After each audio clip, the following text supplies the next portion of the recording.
Olá, estamos no ar com mais um programa TV Simpro e temos a honra de ter aqui a diretora Rosilene Correia.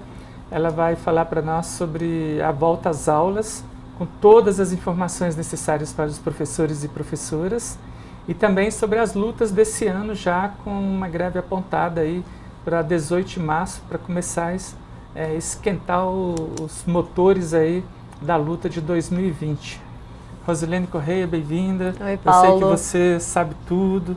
Não, você usa esse termo, sabe tudo, assim, primeiro que ninguém sabe tudo, né? E aí longe de ser o sabe tudo, mas na verdade a gente conhece a realidade, eu insisto nisso, a gente conhece a realidade das escolas, da categoria e é por isso que a gente falar do início do ano, primeiro desejar boas-vindas a todos e todas, em nome da diretoria colegiada. Foi ontem o retorno da categoria para as escolas, os alunos retornam na próxima segunda-feira, né? Então essa é uma semana dos ajustes nas escolas, cada um definindo como será o seu ano de trabalho, as suas turmas, seu horário, e isso dá muita confusão, porque tem uma distribuição da carga horária dependendo da pontuação de cada um, então às vezes tem conflito na escola, então são os dias meio que complicados, conflituosos em algumas situações, né? Mas no geral dá tudo certo, porque já tem muita transparência no processo. E então hoje a grande maioria, se não todos, já estão sabendo do que já definiram, né, o dia a dia da escola.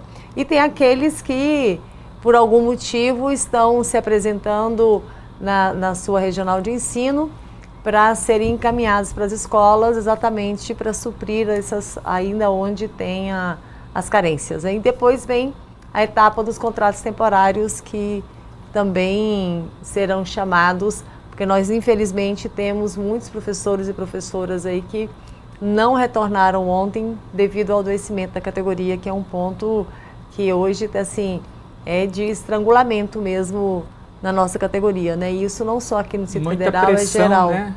Então muita gente, eu estive semana passada numa consulta, só uma parte aqui, né, com um psiquiatra, por causa daquele problema que eu tive ano passado, que eu tive que ficar meio afastada. Aí retornei para o psiquiatra.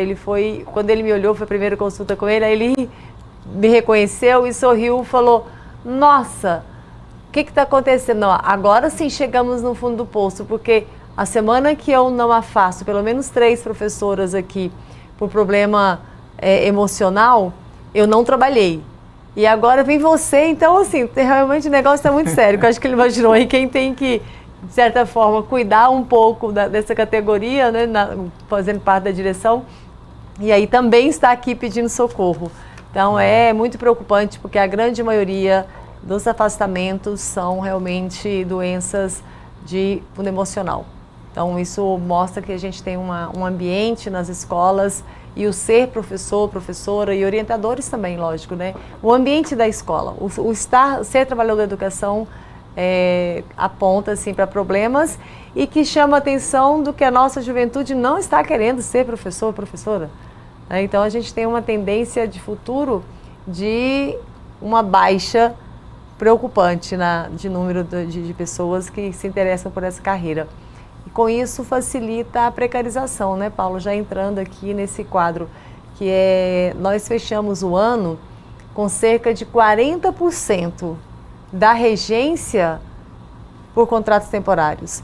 E aí eu quero destacar, deixar bem claro que quando a gente faz esse tipo de observação, não significa que a gente faça um trabalho contra o contrato temporário, porque às vezes alguns se ofendem entendendo assim.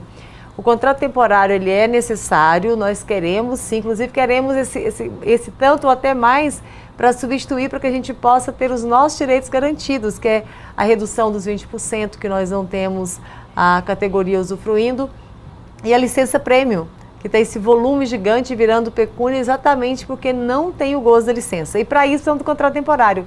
Para a licença paternidade, para a licença para estudo, para o nosso lugar que estamos no sindicato e temos o afastamento para o sindicato, para os adoecimentos, infelizmente. Agora, ter o contrato temporário em uma carência que deve ser ocupada por um concursado, ele mesmo está prejudicando, porque ele pode ser esse concursado, como muitos são. Exatamente. E que precisa ser nomeado e ter mais concursos para que a gente tenha um quadro efetivo para que não haja nenhum tipo de exploração, de precarização e, enfim, de uma relação abusiva. Que gera pro temporário, claro, né? é insegurança para ele, é ruim para nós, porque embora a gente tenha um grupo de temporários que participa, que vai à assembleia, mas a gente sabe da fragilidade que é um contrato temporário, não dá para a gente negar isso, né? É um trabalhador como outro qualquer, tem que participar, tem que vir para a luta, tem que ter seus direitos, mas a gente não pode deixar de reconhecer que tem uma fragilidade.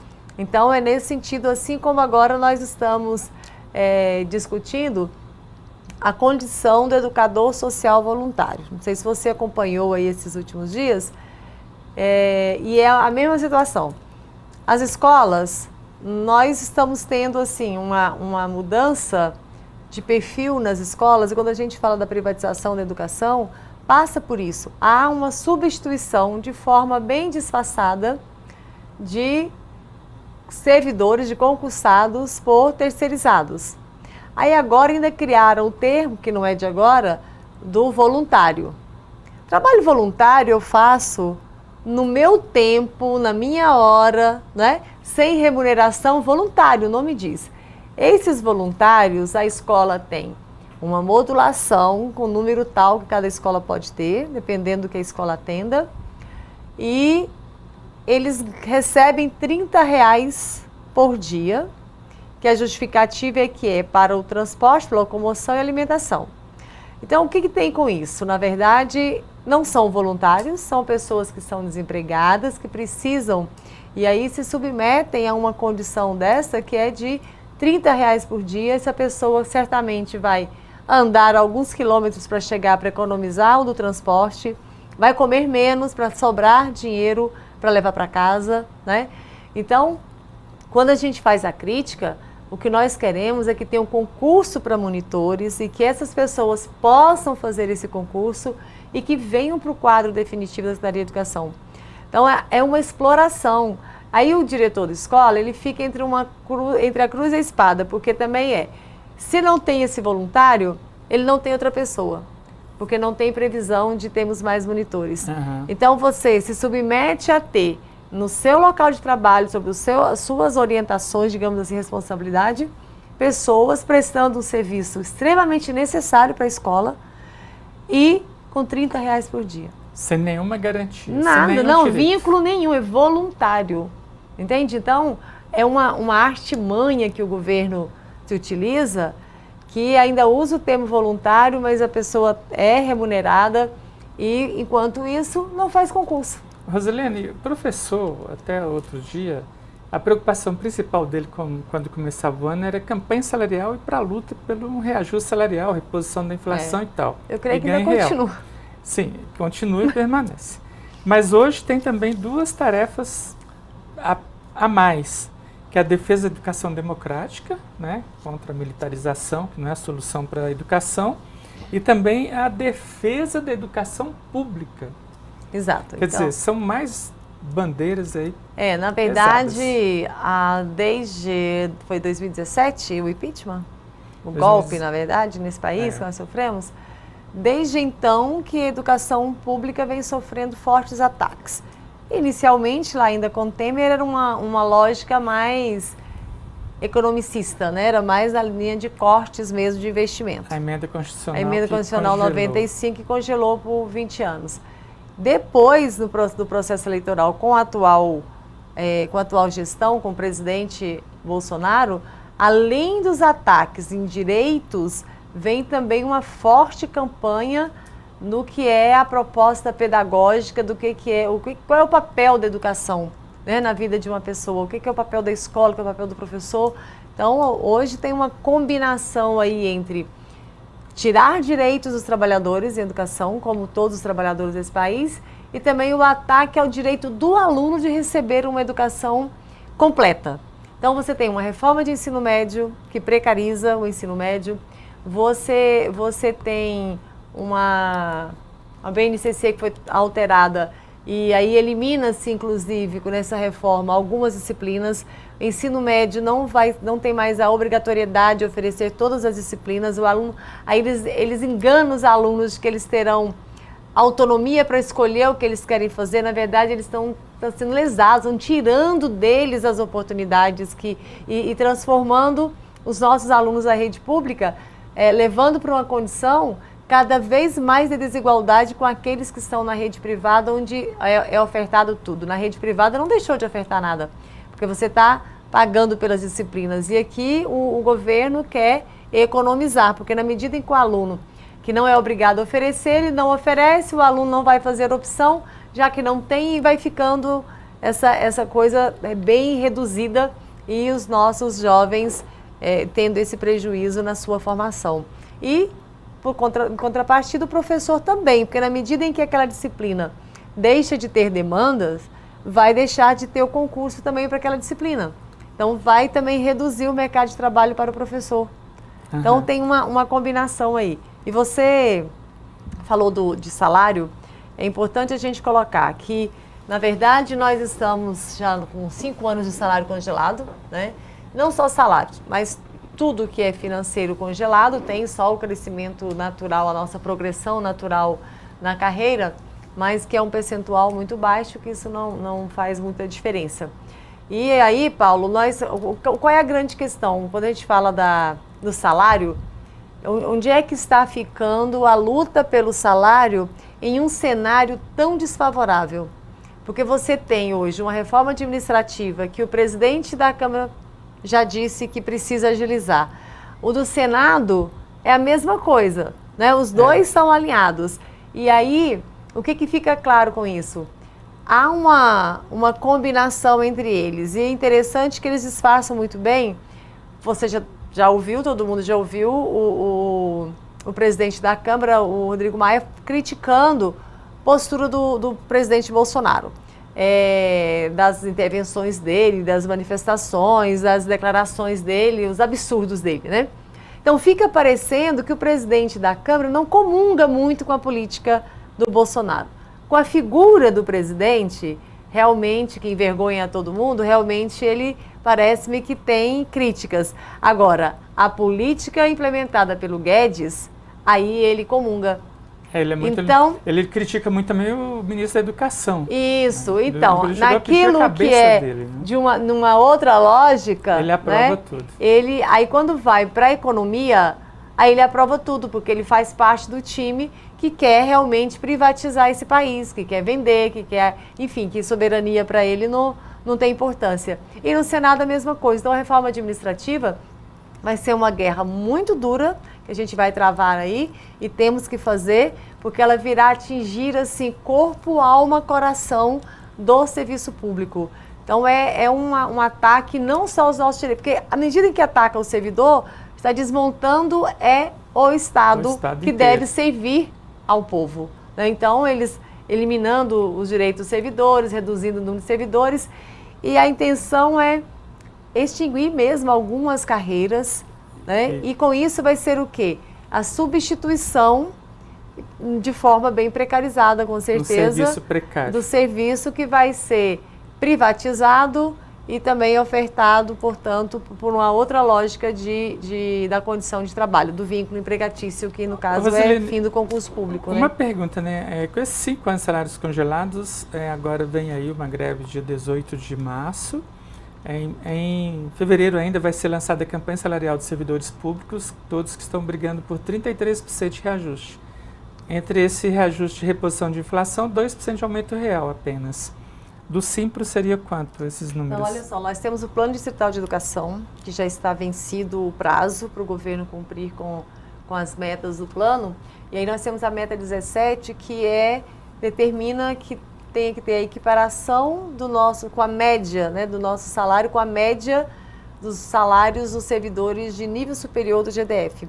Isso, em termos de percentuais, hoje acho que são quase que 86% para termos essa média. Para repor o necessário, para nós, né, chegarmos na média de outros que também vale lembrar que estão com salário congelado também. Porque isso é real, pelo menos. Essa é a pauta do dia. É o que nos unifica. Hoje, dia 18? Não, dia 18 é a greve nacional, geral e da educação, nossa é nacional, que é por tudo, mas principalmente o Fundeb, que nós gravamos aquele dia. Porque tem os estados, no DF, aí é um desafio para nós, é nós compreendermos qual é o papel do Fundeb. Porque ele é um negócio, aqui para a gente, é um recurso que não é percebido, entende? Porque tem o fundo condicional, então o fundo condicional acaba, parece que superando. Tem muitos professores que ainda acham que o fundo condicional paga 100% da nossa folha. E não é isso. Então, e o Fundeb, ele é indispensável também para o Distrito Federal. A diferença é que nós não temos a complementação da União, como outros estados que têm, porque tem uma arrecadação que não atinge aquele mínimo por aluno.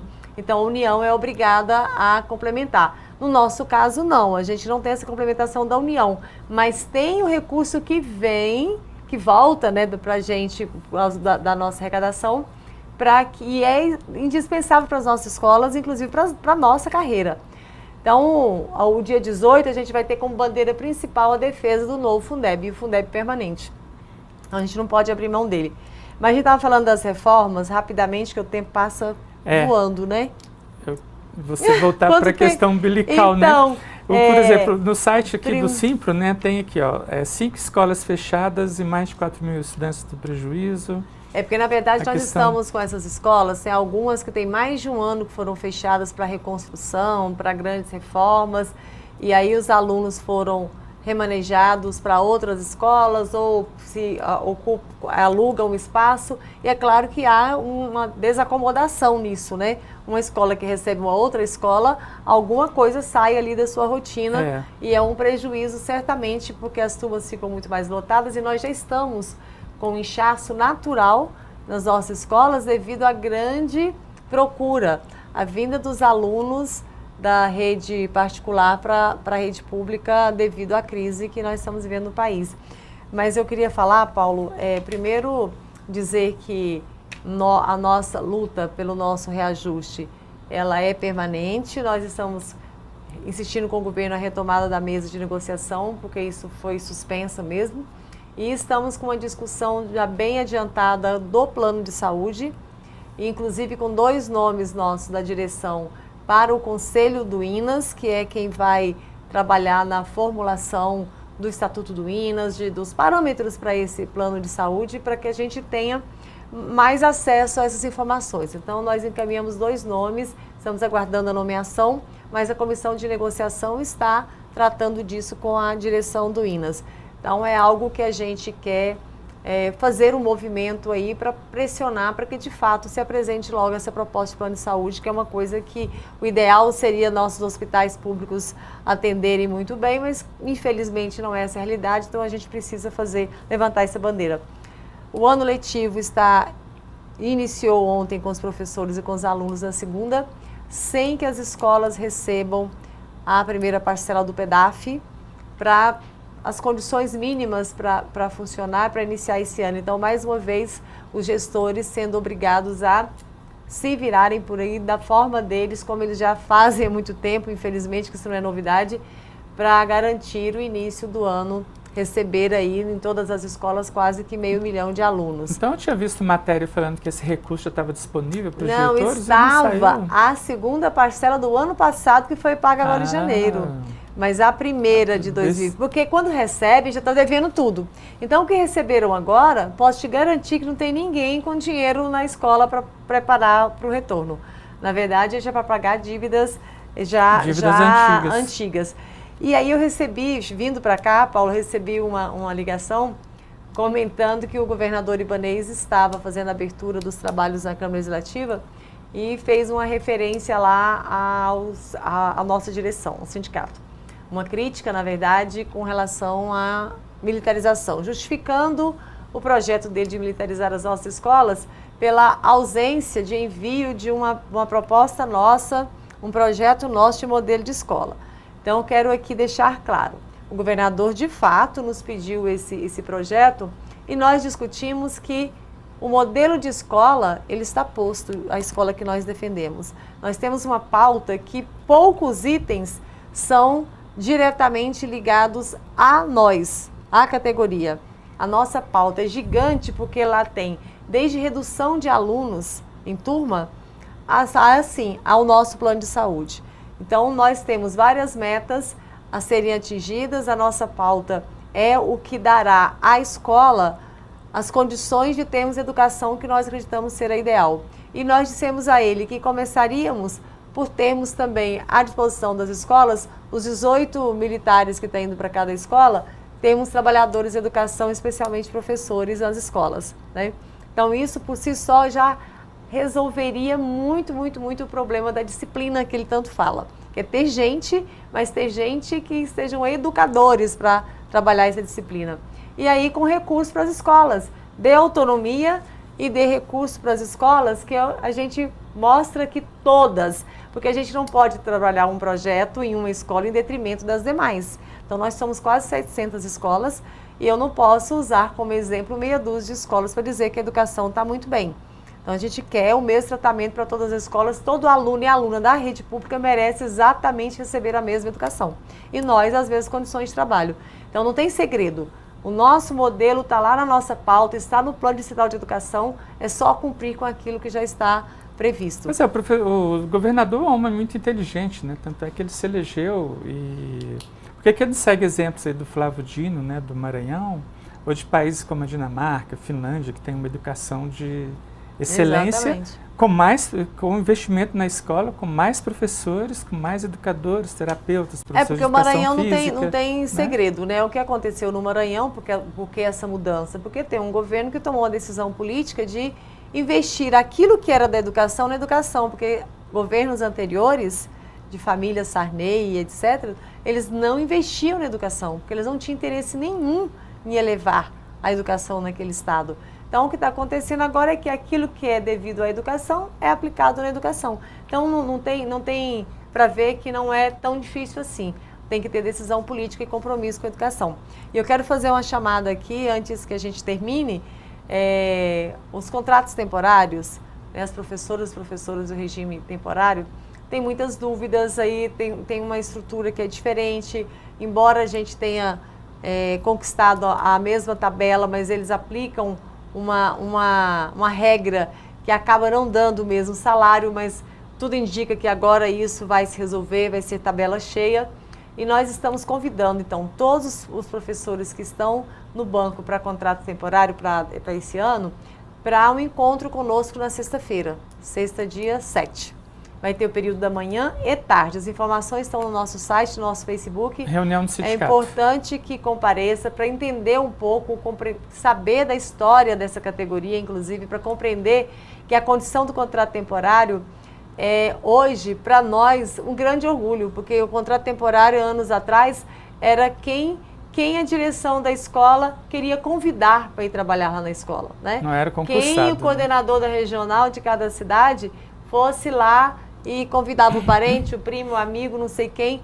Hoje nós temos um processo seletivo, não é concurso, mas é um processo seletivo com edital, com transparência, onde tem como denunciar se algo acontecer fora da regra.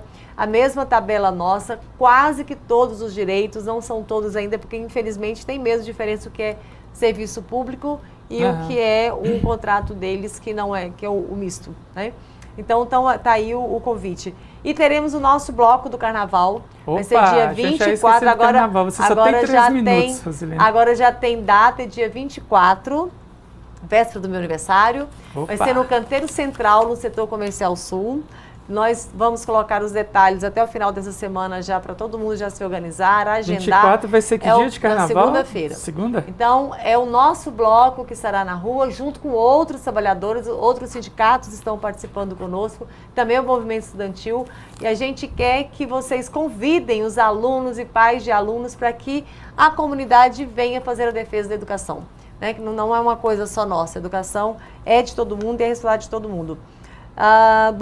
E teremos, então, a greve dia 18 de março e depois uma assembleia 7 de abril, que já está aprovada pela nossa última assembleia. Até lá, nós teremos assembleias regionais em todas as cidades. Divulgaremos a partir de amanhã o nosso calendário das assembleias. Precisamos que todos participem, porque a gente precisa compreender, Paulo, eu tenho dito isso, apesar da dureza do momento, nós sabemos que não há outro caminho senão a nossa organização para enfrentarmos isso. São muitos desafios além da tabela salarial, porque são direitos que, se nós perdermos, isso compromete a nossa carreira, a nossa aposentadoria.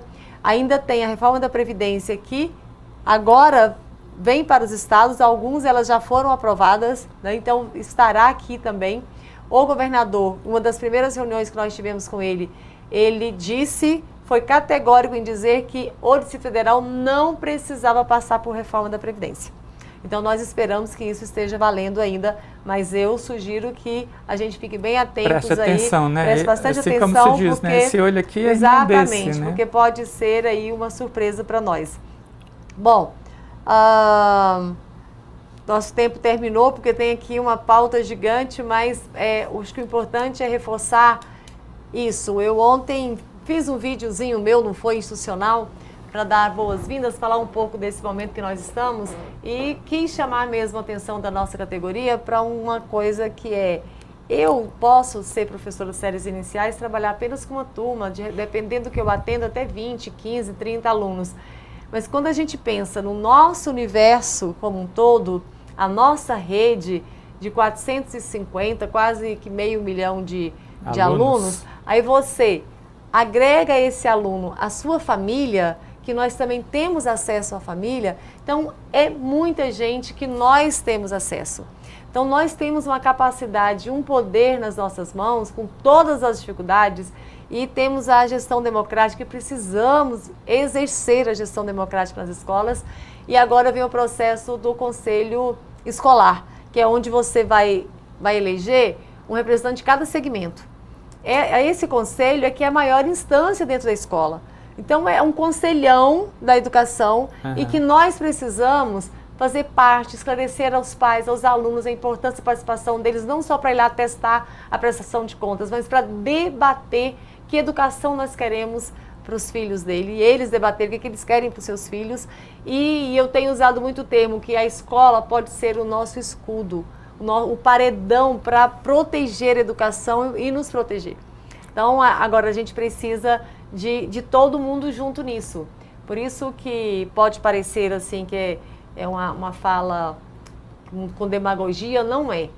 A gente precisa, aqueles que ainda não, né? Precisamos assumir de fato o nosso papel de educadores, a importância que a escola tem, a importância que nós temos. Se o governo não nos enxerga como atores centrais nesse processo todo para esse país, nós precisamos nos enxergar sim. E parte da gente. Então, muita luta, temos muito que enfrentarmos, mas com certeza vamos fazer isso de forma bonita, de cabeça erguida, com muita força. Vai ser duro, mas a gente consegue fazer e sobreviver a isso. 2020 promete muito, então vamos lá, carnaval, depois greve dia 18, assembleia dia 7, assembleias regionais até lá, e muita luta. Vamos ter nossa semana pedagógica em abril também, estamos preparando uma programação bem legal. Então vamos acompanhar tudo, vamos participar de tudo, que tudo é importante para a gente se fortalecer. Você falou perto do seu aniversário, bloco de carnaval, dia 7, assembleia de abril, é o dia do aniversário do meu filho. Mais velho. Tá certo. E não deu tempo nem aqui da gente elogiar as escolas que aprovaram os alunos da Universidade de Brasília. Quando eu ia falar dessa coisa. CEI2 de Ceilândia, 30 alunos na UNB. Exatamente, olha, o CEMAB, que é uma escola que eu visito. Esse resultado é que a família quer. Eu não gosto muito de citar quais as escolas, porque a gente sempre corre o risco de alguma. Têm, né? E assim, gente, o que eu tenho dito que, infelizmente, nessa lógica mesmo capitalista, do individualismo, acabam destacando, é claro que tem aí o empenho, o desempenho do aluno e da aluna, claro. Mas ele, se não for também pela escola, pela sua capacidade, pela dedicação do corpo da escola, pelos projetos que são desenvolvidos, pelo que cada um e cada uma faz no dia a dia da escola, condições. Sozinho ele também não chegaria lá. Ajuda. Então é essa combinação aí, é claro, é o aluno querendo, mas esse aluno para querer é porque tem uma escola que desperta nele esse querer. Então, e que ampara e ajuda, né? Então, parabéns para a nossa rede pública, fazendo bonito. Aí tem os meninos também do Gama, que foram premiados. Então, parabéns para a nossa educação pública do Distrito Federal. Beijo para todo mundo, um bom ano para nós, muita luta. Rosilene, muito obrigado pela sua presença. Termina aqui mais um TV Simpro. Até a próxima semana.